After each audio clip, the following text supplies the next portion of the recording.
오늘 우리가 함께 살펴볼 날주 말씀 신명기 18장에서는 제사장과 레위, 그러니까 제사장이 레위인이죠. 레위인들의 그 몫에 대해서 이야기를 한 번 더 하고 있습니다. 한 번 더라고 말씀드리는 것은 제가 이번 주 계속해서 신명기 말씀드리는 것처럼 신명기라고 하는 율법 자체가 이미 앞서서 하나님께서 창세기, 출애굽기, 레위기, 민수기에서 말씀하셨던 것을 다시 한번 반복해서 말씀하시는 내용이기 때문입니다. 그러니까 지금 레위 사람들에 대한 규례도 이미 레위라고 하는 것 자체가 레위기에서도 많이 나와 있죠. 레위인들, 레위기, 그리고 민수기 등등에 나와 있는 레위인들의 그 규정에 대해서 이미 앞서서 얘기했던 것들을 다시 한번 이야기하고 있는 부분이라는 것을 우리가 알 수 있다는 것이죠. 특별히 레위인들에 관련된 것 중에서 중요한 것이 그들의 재산이라고 할 수 있겠습니다. 우리가 약간의 오해를 할 수 있는 부분이 바로 이것인데, 레위인에게 재산이 아예 없는 것으로 생각을 하시면 안 됩니다. 레위인도 나름의 사유재산이 있었습니다. 물론 일반 백성들과 다른 지파들 사람들과는 다르게 수익 구조가 다르죠. 다른 게 다른 것이 아니라 수익 구조가 다를 뿐이지 수입이 있긴 있다는 겁니다. 사유재산이 아예 없다라고 생각을 하면 안 되고, 이들에게 주어진 그 수입의 방식이 다르다라고 보시면 되겠죠. 그래서 어떤 방식으로 이게 구분이 되는가? 레위인들은 일반 백성들은 이제 가나안 땅에 들어가게 되면 이제 모든 이제 흩어져서 땅들을 분배받고 그 땅들 지파별로 나눠진 땅 중에서 또 자기의 몫을, 자기 가문의 몫을 이어받겠죠. 근데 레위인들은 그렇게 세세하게 경작할 땅이 필요가 없기 때문에 세세하게 그런 땅들을 다 분배받지는 못하지만, 레위인도 크게 두 종류로 나뉩니다. 중앙성소, 즉 어제도 제가 중앙성소 살짝 말씀드렸죠. 예루살렘에 있을 중앙성소에서 근무하는 레위인들이 있고, 각 지파별로 흩어져서 뭐 르우벤 지파, 뭐 유다 지파 등등, 뭐 에브라임 지파 등등 그 지파별로 흩어져서 살게 될 레위인들도 있는 겁니다. 그 레위인들에게도 집은 허락이 됩니다. 땅은 받지는 못하지만, 경작할 땅이나 뭐 목축을 할 땅 같은 것들은 받지는 못하지만 그들이 거주할 집은 있습니다. 그러니까 부동산이 아예 없는 건 아니고, 그런 경작할 땅이나 목축할 땅은 없지만 그들이 살 집에 한정된 그런 부동산은 허락이 된다는 거죠. 그래서 레위인들에게도 이러한 재산이 이제 허락된다라고 볼 수 있는 것이죠. 그래서 1절부터 5절까지의 내용을 쭉 보시면, 우리가 지금 5절을 읽었는데 1절부터 5절까지 쭉 보시면 하나님께서 레위인과 또 레위 지파 출신의 제사장들이 어떻게 백성으로부터 그 어떤 수입을 얻게 될 것인지에 대한 이야기를 다시 한번 우리가 확인할 수 있는 것이죠. 그래서 1절 우리 한번 읽어보겠습니다. 18장 1절 말씀 우리 앞으로 가서 읽어보겠습니다. 시작. 레위 사람 제사장과 레위의 온 지파는 이스라엘 중에 분깃도 없고 기업도 없을지니 그들은 여호와의 화제물과 그 기업을 먹을 것이니라. 그러니까 이 말씀만 읽고 우리가 깊이 읽지 않고 이것만 언뜻 보면 안 된다는 거예요. 언뜻 보면 레위는 아무 뭐 수입이 없나? 라고 생각할 수 있겠지만 그게 아니라는 겁니다. 분깃, 기업 뭐 이런 것들이 없다라는 것이, 수입이 없다라는 것이 아니라 여호와의 화제물과 그 기업을 먹을 것이다. 그러니까 이것을 누가 줍니까? 2절에서 이야기하고 있죠. 3절에서 이야기하고 있죠. 3절과 4절에서 이야기하고 있죠. 우리 3절과 4절로 이어서 읽겠습니다.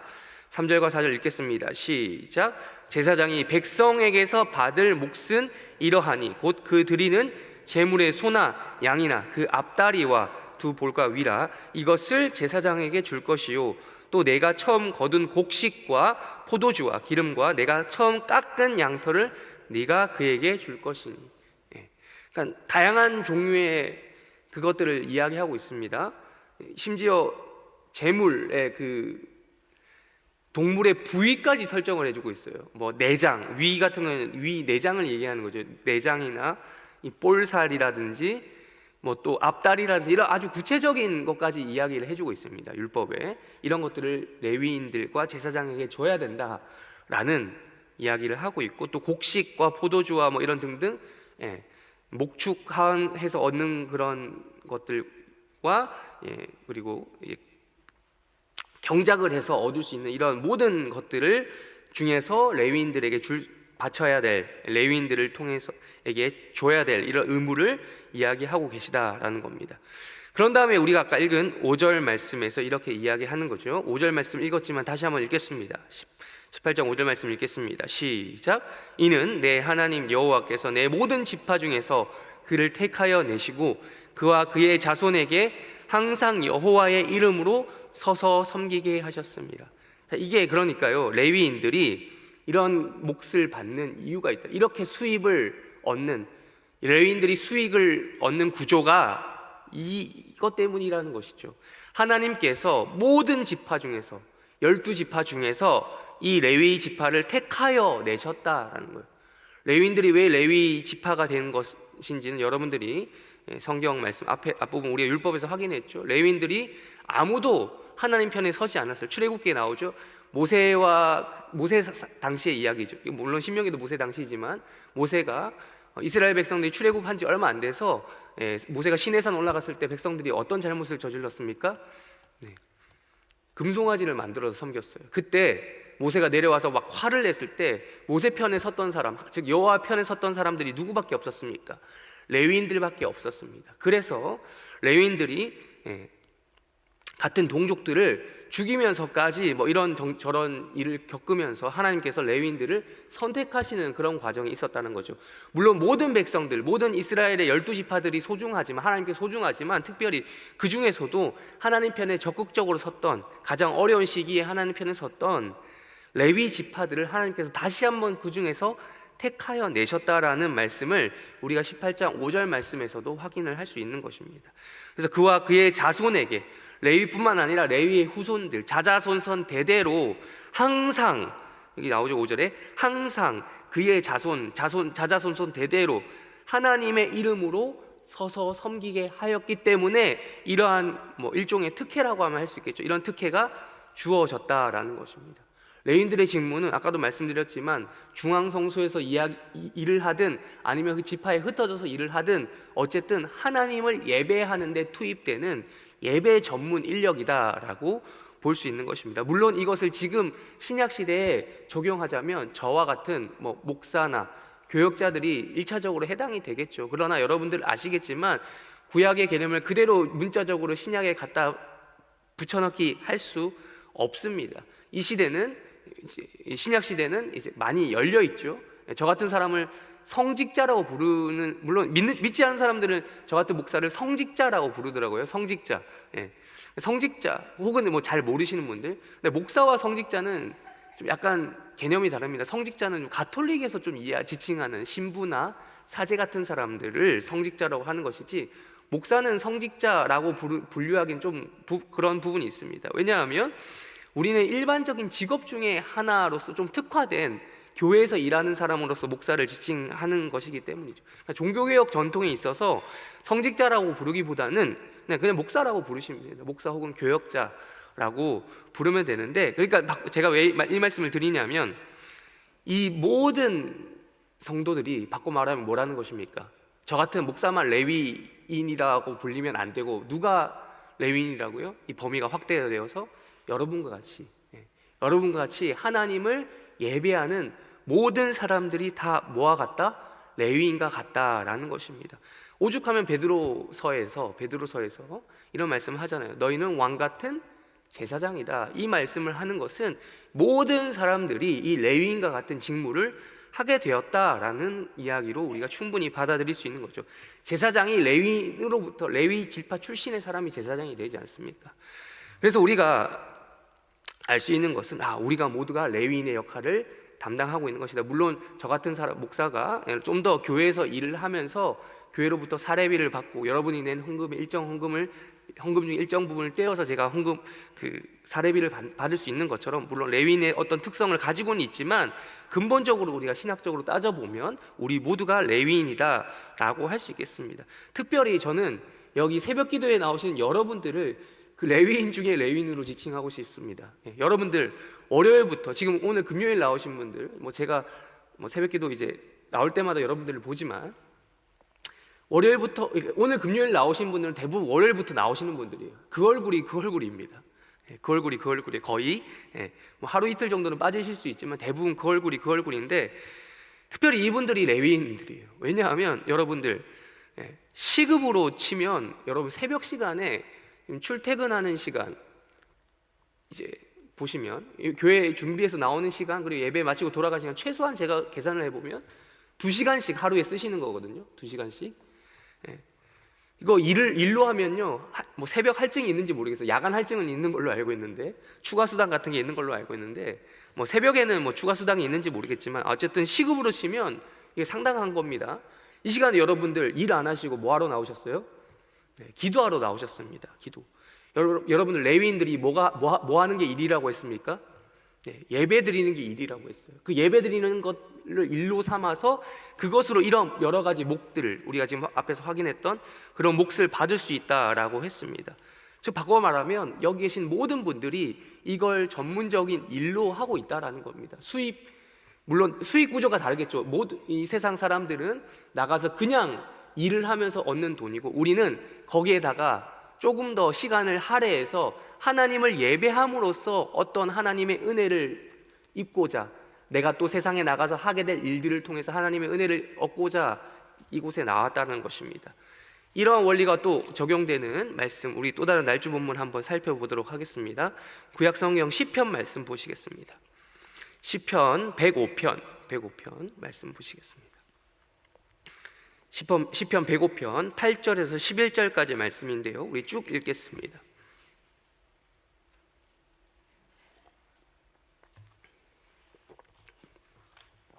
시편 105편 8절에서 11절까지 말씀 우리 쭉 읽겠습니다. 시작. 그는 그의 언약 곧 천대에 걸쳐 명령하신 말씀을 영원히 기억하셨으니 이것은 아브라함과 맺은 언약이요 이삭에게 하신 맹세이며 야곱에게 세우신 율례 곧 이스라엘에게 하신 영원한 언약이라. 이르시기를 내가 가나안 땅을 내게 주어 너에게 할당된 소유가 되게 하리라 하셨도다. 자, 여기도 말씀을 하고 있죠. 너희에게 가나안 땅을 주고, 그 가나안 땅이 뭐라고요? 할당된 소유다라는 거예요. 우리에게도 먹고 살만한 그걸 주신다라는 겁니다. 몫을 주셨다라는 거예요. 이스라엘, 지금 아브라함부터 이스라엘까지 쭉 그 족장들의 이름을 거론하고 있죠. 하나님께서 아브라함하고만 맺으신 언약이 아니라 아브라함을 비롯한 아브라함의 후손들과 맺은 언약 아닙니까? 이게 지금 여기 나와 있지는 않지만 레위까지 이어지는 게 오늘 신명기 말씀이잖아요. 아브라함, 즉 이스라엘 백성들은 모든 세상 나라들로부터 구별된 나라, 대표적인 하나님께서 선택하신 나라예요. 선택하셨다라는 것은 그들 말 잘 먹고 잘 살게 하려 함이 아니라 그들을 통해서 하나님께서 그들을 복음의 빛으로 인도하기 위해서 하나님께서 대표적으로 세우셨습니다.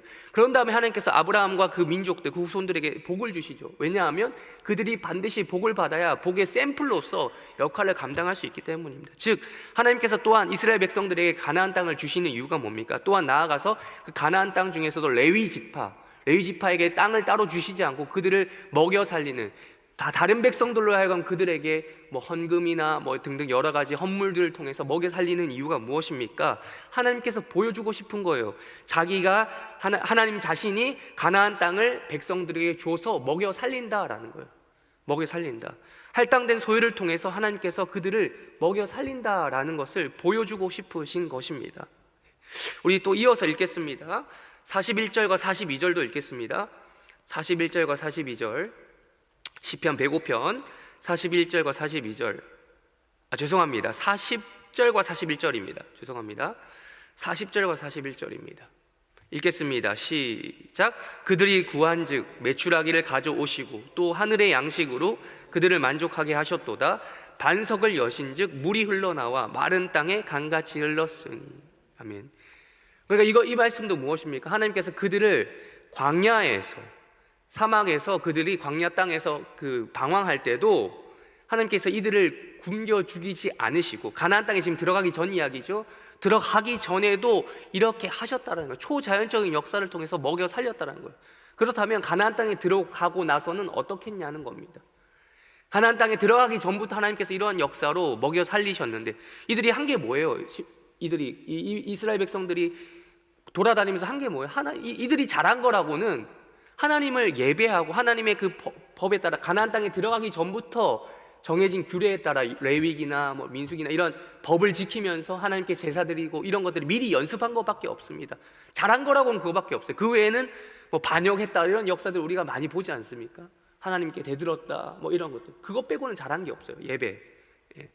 그러니까 하나님께서 이들을 이렇게 먹여 살렸다라는 것을 이미 가나안 땅 들어가기 전부터 알 수 있는 것입니다. 오늘 우리가 살펴볼 마지막 날주 본문 넘어가도록 하겠습니다. 요한계시록 15장 말씀입니다. 요한계시록 15장 3절과 4절 말씀입니다.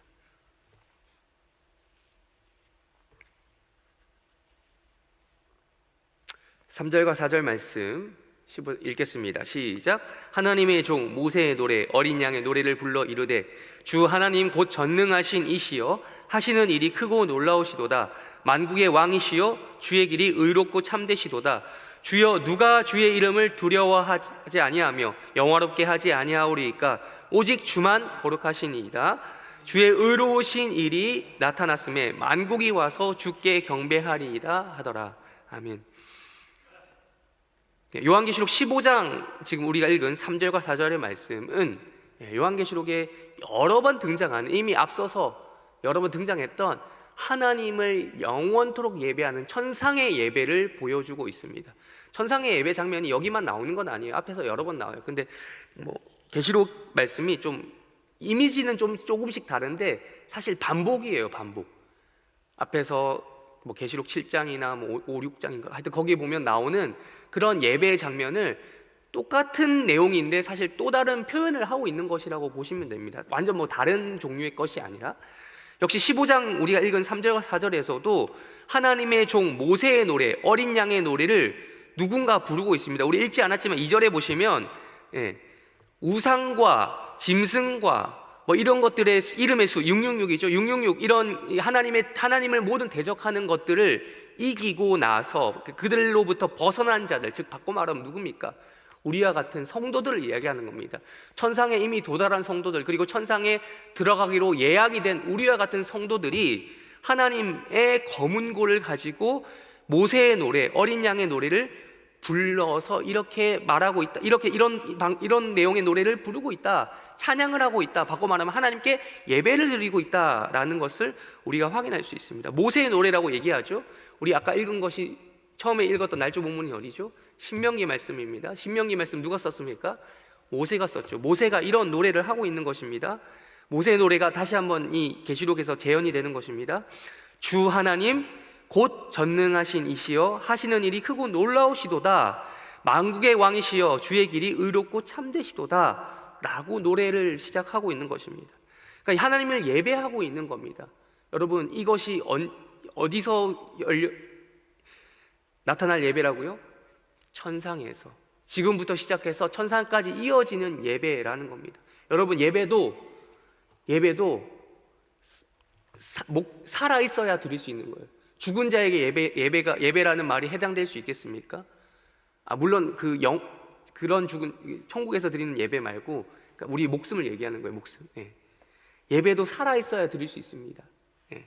하나님을 섬기는 것에 대한 대가에는 공짜가 없다는 말씀을 드리고 싶어서 제가 이 말씀을 하는 겁니다. 하나님이 우리를 먹여서 살리시니 우리도 예배를 드릴 수 있다는 거예요. 지금 여러분들 하나님이 오늘 하루도 생명을 주셨으니 이곳에 나와서 기도하기를 원하시고 또 예배를 드리시는 거 아니겠습니까? 예배가 우리를 먹여 살린다는 거예요. 소극적으로 이건 좀 적극적으로 말씀드린 거, 소극적으로 표현하자면 잘 먹고 잘 살기 위해서라도 뭘 드려야 된다는 겁니까? 예배를 드려야 됩니다. 그래서 신앙이 어린 사람들에게 우리가 뭐라고 합니까? 예배 나오라고. 왜 예배 나오라고 합니까? 잘 모르는 사람에게, 이 맛을 경험하지 못한 사람들에게 뭐라고 얘기하는 겁니까? 예배 나와서 한번 예배 드려 보라고. 예배를 드리면 하나님이 너의 인생 책임져 준다라고 우리가 일종의 전도나 권면을 할 때 믿음이 약한 사람들에게 이렇게 한번 말하는 것도 있지 않습니까? 예, 그래요. 우리는 잘 먹고 잘 살기 위해서라도 예배를 드린다라고 말할 수 있겠죠. 그러나 우리는 그 정도 수준에서 머무르지 않습니다. 예배가 우리를 먹여 살린다라는 마음이 있는 거예요. 그러니 아까도 제가 말씀드렸잖아요. 이 새벽에 여러분들 뭐하러 나오셨습니까? 2시간 일찍, 남들보다 2-3시간 일찍 하루를 시작하는 이유가 뭡니까? 지금 이 시간 일을 하더라도 돈을 더 벌 수 있는데 안 하는 이유가 무엇입니까? 이게 바로 하나님이 우리를 먹여 살리는 방식이기 때문입니다. 나가서 3시간, 5시간, 10시간, 30시간 더 일하는 것보다 여기서 2-3시간 써서 기도하고 하루를 출발하는 것이 하나님이 우리를 더 잘 먹여 살릴 수 있는 비결이라는 것을 우리는 믿는 것이기 때문입니다.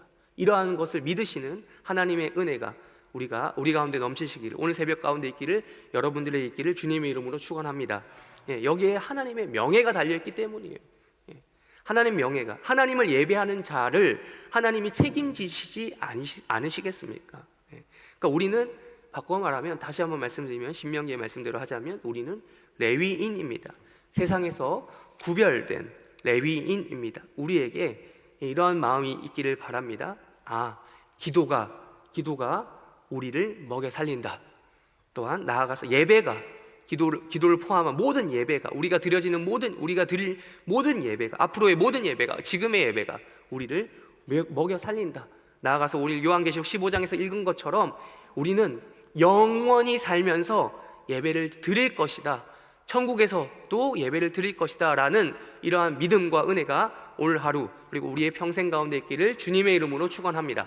우리 다 같이 주기도문으로 예배를 마치고 각자 개인기도 제목 가지고 기도하시다가 때가 되면 돌아가시기를 바랍니다. 하늘에 계신 우리 아버지여, 이름이 거룩히 여김을 받으시오며 나라의 마옵시며 뜻이 하늘에서 이루어진 것 같이 땅에서도 이루어지이다. 오늘날 우리에게 일용할 양식을 주옵시고 우리가 우리에게 죄 지은 자를 사하여 준 것 같이 우리 죄를 사하여 주옵시고 우리를 시험에 들게 하지 마옵시고 다만 악에서 구하옵소서. 대개 나라와 권세와 영광이 아버지께 영원히 있사옵나이다.